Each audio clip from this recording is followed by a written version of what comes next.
صنيف صيف خصص ريف هي جملة غير مفيدة اخترعها حازق وسط شمس ساخنة محرنطة دقت على جمجمته الفارغة ليصنع منها سعادة الصيف والتجوال، أو بمعنى آخر التسركل.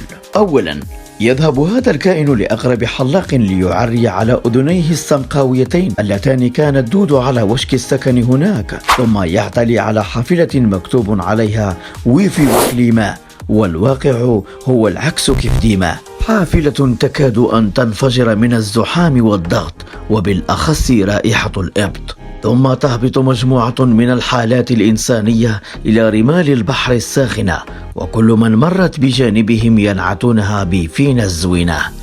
الاسم شاطئ وحقيقته سوق أسبوعي بلا شيء، رائحة القنطة أينما ذهبت وارتحلت، وبائع البيني بيني وبينه الله على تلك السنيدة المدردرة، أما بائع البريوة فله حقه في الصراخ أيضا.